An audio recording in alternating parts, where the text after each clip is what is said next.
Καλώς ήλθατε στους Grill Gamers. Είμαι ο Γιώργος και είμαι εδώ για ένα διαφορετικό βίντεο, το οποίο λέμε να κάνουμε ένα νέο, νέο section στο κανάλι μας.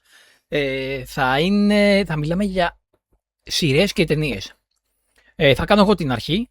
Από ό,τι έχουμε πει με το θέμα θα κάνει και εκείνος κάποια βιντεάκια. Μπορούμε να κάνουμε όλοι μαζί, κάποια ταινία που βλέπουμε ανά κάποια διαστήματα, ταινίες, σειρές. Θα τα ζητάμε όλοι μαζί, και εγώ και ο Θωμάς και ο Νίκος και όλοι μας. Πρώτα απ' όλα να ξεκινήσουμε με τα disclaimers. Κάντε subscribe, like στο βίντεο, hype, σχόλια οπωσδήποτε βοηθάνε. Να μας πείτε αν σας αρέσουν τα νέα μας εγχειρήματα που κάνουμε, και να μας, γενικά θέλουμε feedback. Βοηθάει τα σχόλια, βοηθάει στον αλγόριθμο, βοηθάνε παντού. Λοιπόν, εδώ πέρα είμαι τώρα για να σας πω μία σειρά και μία ταινία που είδα το τελευταίο διάστημα, και επειδή τα έχω και λίγο πρόσφατα και τα δύο, θέλω να σας ξεκινήσω με τη σειρά. Είδα το Spider Noir του Amazon Prime, του Nicolas Cage. Είναι ένας διαφορετικός Spider-Man, πιο σκοτεινός. Nicolas Cage κάνει τον Spider, τον The Spider, ή τον Ben Reilly, ένας ιδιωτικός detective. Είναι στην εποχή των 30s, μετά τον Πρώτο Παγκόσμιο Πόλεμο, στην εποχή του κράχ, της ποταπαγόρευσης, χαμός, Αμερική, φτώχεια πολύ. Και είναι εκεί ο Nicolas Cage ως ιδιωτικός detective για να έχει αφήσει τη δύναμή του Spider που έχει. Έχει συμβεί κάτι τραγικό στη ζωή του και έχει παρατήσει την δύναμή του, ότι είναι κάποιος ήρωας, και απλά είναι ένας ιδιωτικός detective, ο Ben Reilly. Σε αυτό το σημείο να πω ότι το cast είναι ο Nicolas Cage που κάνει το The Spider, μια Κινέζα Lee Jun Lee, νομίζω, που κάνει την Kat Hardy, μια γυναίκα πολύ του μήλων της έρηθος, τέλος πάντων. Είναι ο Brendan Gleeson, ο οποίος είναι φανταστικός ως Silvermane, ο βασικός κακός της σειράς. Και είναι και ο Jack Houston. Εγώ τον θυμάμαι τον Jack Houston στο φοβερό Boardwalk Empire, να πω την αλήθεια. Είναι φανταστικός στο ρόλο του Sandman, φανταστικός. Γενικώς είναι πάρα πολύ ωραίο το cast. Πάρα πολύ ωραίο το cast. Εντάξει, ο Nicolas Cage νομίζω έχει δανείσει τη φωνή του και στο Spider-Verse, ως Spider Noir πάλι, και νομίζω ότι κάνει μια φανταστική ερμηνεία. Γενικώς έχει πολύ ωραίες ερμηνείες, πέρα από το cast. Λοιπόν, διαδραματίζεται, είναι πολύ, δεν θα πάτε να δείτε, για να το ξεκαθαρίσουμε, αυτοί που θέλουν να δουν Spider-Man ως Spider-Man, δεν θα δουν Peter Parker όπως είπα, θα δουν τον Ben Reilly, τον ιδιωτικό detective. Είναι noir, όπως το λέει και ο τίτλος της σειράς. Είναι ασπρόμαυρο, έχει γυριστεί σε δύο εκδοχές, ασπρόμαυρη και έγχρωμη. Εγώ το είδα και με τις δύο, όχι όλα τα επεισόδια. Κάποια επεισόδια είδα στο έγχρωμο, κάποια επεισόδια είδα στο ασπρόμαυρο. Το ασπρόμαυρο είναι πάρα πολύ καλύτερο, γιατί έχει κάνει έτσι την εποχή εκείνη των 30s και είναι και ωραίο οπτικά στο μάτι, πολύ πιο καλό. Δηλαδή, ειδικά όταν είναι κάτι ουρανός, κάτι τέτοια, στο έγχρωμο φαίνεται ότι είναι ψεύτικο το σκηνικό πίσω, ενώ στο ασπρόμαυρο φαίνεται όπως πρέπει. Νομίζω έχουν χρησιμοποιήσει και τη φάση του AI του έγχρωμου, όπως κάνουν σε ελληνικές ταινίες φάση, κάτι τέτοιο. Οπότε δεν έχει γυριστεί και σαν ασπρόμαυρο και σαν. Έχει προστασία μετά το έγχρωμο. Έτσι φαίνεται τουλάχιστον στο μάτι. Δεν φαίνεται τόσο καλό. Οπότε εγώ προτείνω να το δείτε σε ασπρόμαυρο. Η ιστορία είναι αυτή που σας είπα. Ο Ben Reilly, ο ιδιωτικός detective, έχει να λύσει σε 8 επεισοδιάκια. 8 επεισόδια, ναι. Έχει να λύσει κάποια διάφορα μυστήρια με μια κεντρική ιστορία που έχει να κάνει με διάφορους σούπερ ήρωες που υπάρχουν στην πόλη, που ξαφνικά εμφανίζονται. Δεν θα μπω σε περαιτέρω λεπτομέρειες γιατί ξεκινάνε τα spoiler. Αυτό που θα πω είναι ότι ο ρυθμός του είναι πάρα πολύ καλός. Έχει 2-3 επεισοδιάκια κάπου στη μέση, τρίτο, τέταρτο, πέμπτο, δεν θυμάμαι τώρα ακριβώς, που είναι λίγο πιο αργά και λίγο πιο υποτονικά να πω, αλλά ειδικά από το 6ο επεισόδιο και μετά αρχίζει και παίρνει φόρα, και τα 3 τελευταία επεισόδια είναι φανταστικά. Δηλαδή τα ρούφηξαν αυτά τα 40 λεπτά επεισόδια, τα γρήγορα, τα πολύ ωραία, που μου αρέσουν, να πω την αλήθεια. Μου αρέσουν οι σειρές να μην έχουν μόνο ώρα επεισόδια. Προτιμώ αυτά τα 40 λεπτά, 50 λεπτά, 35 λεπτά, ή καλά, ειδικά με 30 λεπτά, είναι σφινάκια και τα τρελαίνω, μου αρέσει πάρα πολύ. Και στα δίνει όλα γρήγορα και με ωραίο ρυθμό και τέτοια. Γενικώς είναι ένα καλογυρισμένο με ένα φοβερό Nicolas Cage στο ρόλο του Spider και Ben Reilly, όπως είπαμε. Ωραίο cast, Brendan Gleeson φανταστικό στο ρόλο Silvermane. Θα δείτε και άλλους χαρακτήρες υπερήρωες γνωστούς. Δεν θέλω να πω γνωστούς από το σύμπαν του Spider-Man, της Marvel. Δεν θέλω να πω πολλές λεπτομέρειες για το τι θα δείτε. Αν πάτε να δείτε όμως ένα Marvel Universe, δεν θα το δείτε, να ξέρετε. Θα δείτε πολύ μάχη, θα δείτε πολύ detective, πολύ μυστήριο, όχι πολύ Spider-Man. Θα δείτε, δεν είναι Peter Parker. Απλά τα πράγματα, δεν είναι Peter Parker. Θα δείτε λίγο ίντριγκες, θα δείτε τα πάντα. Εγώ θεωρώ ότι είναι ένα από τις καλές επιλογές φετινές σαν σειρά που μπορείτε να δείτε. Και σαν cast και σαν σκηνοθεσία και σαν σενάριο. Δεν είναι κάτι φοβερό, αλλά είναι ένα πάρα πολύ καλό σενάριο. Συμπαθητικό σενάριο, μάλλον να πω. Γενικώς το προτείνω ανεπιφύλακτα. Spider Noir, Amazon Prime. Μπορείτε να το δείτε, 8 επεισοδιάκια. Ασπρόμαυρο προτείνω. Nicolas Cage. Είναι εγγύηση. Είναι φανταστικό. Δεν βάζω βαθμούς εδώ πέρα, να το ξεκαθαρίσω. Πάμε να πούμε τώρα για μια ταινία που είδα. Η ταινία λοιπόν που είδα είναι το Obsession. Είναι αδιανόητο το πως μια ταινία το οποίο έχει κοστίσει περίπου $1 εκατομμύριο, μπορεί και λιγότερο, 900.000 λένε, κάτι τέτοιο, έχει κάνει τέτοιο πάταγο και έχει φτάσει τα 250 εκατομμύρια σχεδόν στο box office. Μπορεί και παραπάνω τώρα την ώρα που μιλάμε, δεν ξέρω. Αλλά είναι φανταστικό το πώς καταφέρει να κάνει πάρα πολλά πράγματα που δεν κάνουν ταινίες με υψηλού budget.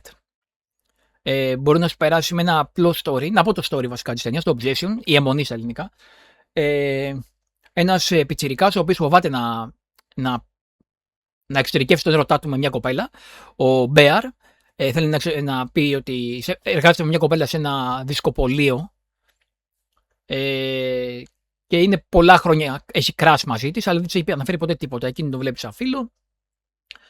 Και είναι ερωτευμένος ο Μπέαρ με την Νίκη, δεν είπα το όνομα της κοπέλας, η οποία παίζει η Ίντε Ναβαρέτε, η οποία είναι καταπληκτική. Μάικλ Τζόνστον, νομίζω, ο πρωταγωνιστής, ο Μπέαρ, και αυτός είναι πάρα πολύ καλός. Θα τα πω πιο μετά λίγο αναλυτικά για τις ρόλους. Ο πιτσιρικάς δεν μπορεί να εκφράσει τα συναισθήματά του και πάει να της πάρει ένα δώρο, το οποίο εκεί πέρα στο μαγαζάκι βρίσκει ένα ξυλάκι τιάς, το οποίο λέγεται One Wish Willow. Ουσιαστικά κάνεις μια ευχή, το σπάς και αυτή η ευχή πραγματοποιείται. Και εκεί που τον ρωτάει, του κάνει μια ερώτηση η κοπέλα, ότι αν τη γουστάρει τώρα ή ποτέ θα το πει. Να το πει τώρα ή ποτέ. Αυτός απαντάει όχι, σε βλέπω σαν φίλη και τέτοια. Δεν μπορεί πάλι να εξωτερικεύσει τον ερωτά του, πάλι φοβάται. Εκεί μας γίνεται το φόβο της απόρριψης στον κάθε άνθρωπο. Γενικά περνάει πολλά μηνύματα, θα τα αναλύσω λίγο πιο κάτω. Και σε εκείνο το σημείο φεύγει η κοπέλα, πάει μέσα στο σπίτι της, αυτός σπάει το ξυλάκι τιάς και εύχεται να τον αγαπήσει όσο κανείς άλλος και κανέναν άλλον. Δηλαδή να κάνει μια παράφορη αγάπη ουσιαστικά για εκείνη. Από εκείνη τη στιγμή μεταμορφώνεται και άμα σας πούμε ότι αυτό είναι το story της ταινίας, θα πείτε σιγά, χιλιοπαιγμένο. Σιγά, τι θα δούμε και τι θα κάνουμε. Και εκεί που η ταινία γυρίζει σε πολλά θέματα, είναι λίγο επαναλαμβανόμενη, είναι περίπου 2 ώρες η ταινία, λίγο λιγότερο από 2 ώρες. Έχει φοβερό ήχο, έχει καταπληκτικές ερμηνείες, η Ίντε Ναβαρέτε είναι φανταστική. Δυστυχώς τη βλέπουμε πολύ λίγο σαν Νίκη, ώστε να μπορέσω να δεθώ λίγο με το χαρακτήρα παραπάνω ως τον φυσιολογικό χαρακτήρα Νίκη και όχι την μεταμόρφωση που γίνεται μετά την ευχή του Μπέαρ. Το οποίο όνομα θεωρώ ότι είναι και λίγο, έτσι όπως το είδα, λίγο θέλει να δώσει το ρόλο του άντρα κακοποιητή φάση, γιατί ουσιαστικά με αυτό που κάνει είναι σαν να την παρασέρνει σε μια παρά τη θέλησή της, σε μια αγάπη που δεν θέλει εκείνη βασικά, σε έναν έρωτα που δεν θέλει εκείνη, σε έναν έρωτα παρά τη θέλησή της. Παρ' όλα αυτά θεωρώ και τον ίδιο θύμα και την ίδια θύμα εννοείται πολύ περισσότερο από αυτόν. Γιατί καταλήγει σε μια τοξική σχέση και όσοι έχουν περάσει από τοξική σχέση νομίζω μπορούν να αντιληφθούν το τι συμβαίνει. Όταν αυτός φοβάται να πει τι ακριβώς θέλει να κάνει, ότι θα βγει με τους φίλους του, ότι μια απλή έκφραση, μια απλή πρόταση να θέλει να διατυπώσει δεν μπορεί, γιατί βρίσκεται σε μια τοξική σχέση εντελώς. Θεωρώ ότι όποιος τη δει αυτή την ταινία και ήταν σε τοξική σχέση θα το καταλάβει αμέσως. Όποιος είναι σε τοξική σχέση, ίσως να τον ξυπνήσει, να πω την αλήθεια. Και όποια γυναίκα είναι σε κακοποιητική σχέση, νομίζω θα την καταλάβει και εκείνη. Γιατί χάθηκε η ελεύθερη βούληση της Νίκη και έχει κανένα 2 σκηνές, παιδιά, που η Νίκη παλεύει με τον πραγματικό της εαυτό. Δεν θα πω λεπτομέρειες, να μπω σε spoiler μονοπάτια, αλλά υπάρχει μια σκηνή, όσοι την έχετε δει την ταινία, είναι η σκηνή που κοιμάται και αυτό σηκώνεται να φύγει και του λέει κάτι εκείνη την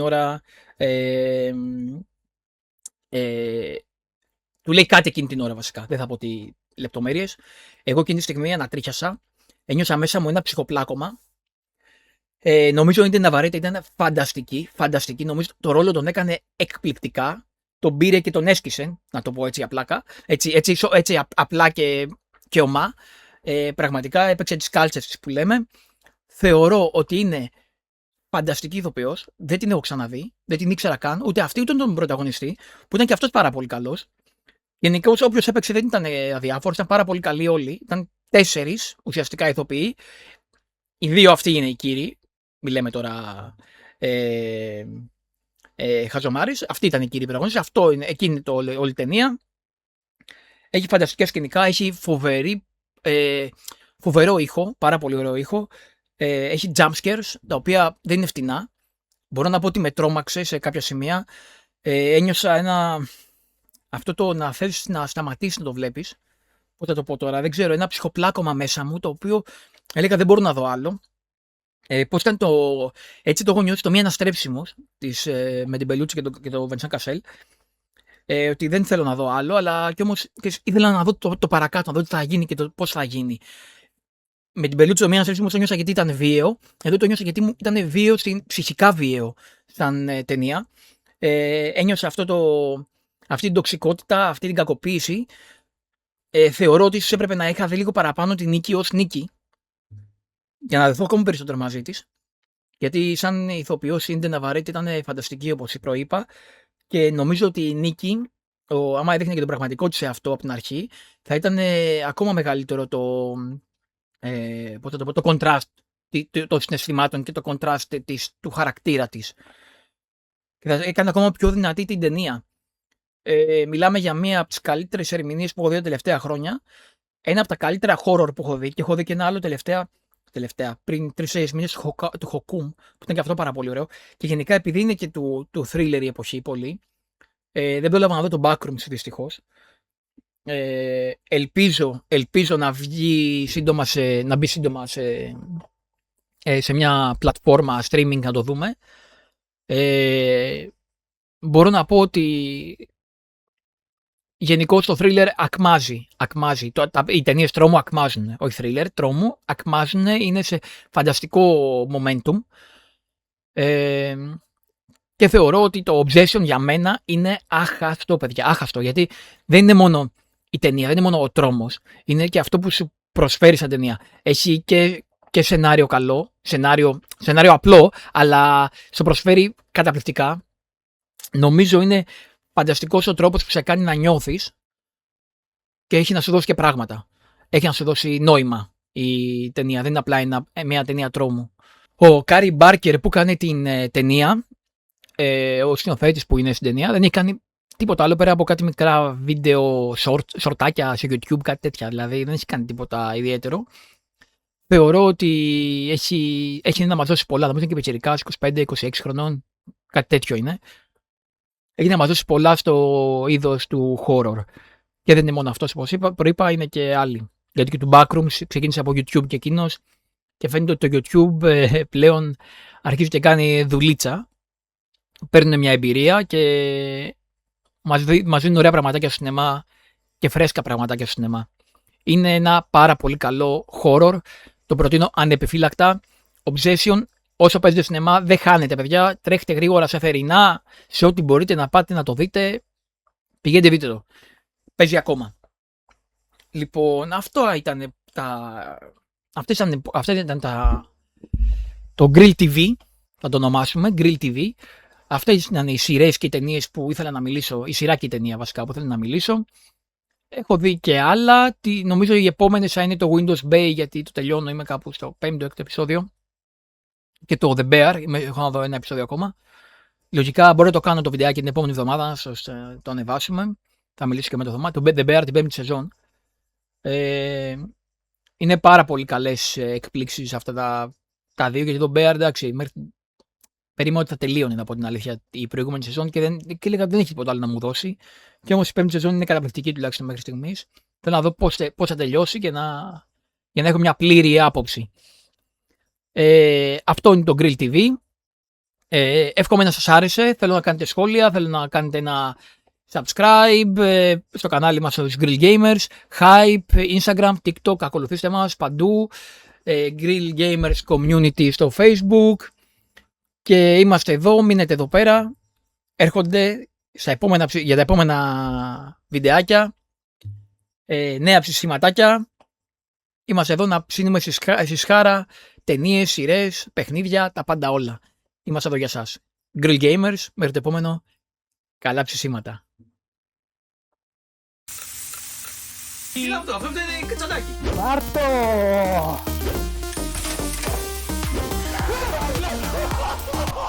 Φεύγω, το παίρνω, γεια σας! Γεια σας! Καλά, κρίσταλλο. Έλα η προβατίνα, έλα, πάρτο! Φωτιά.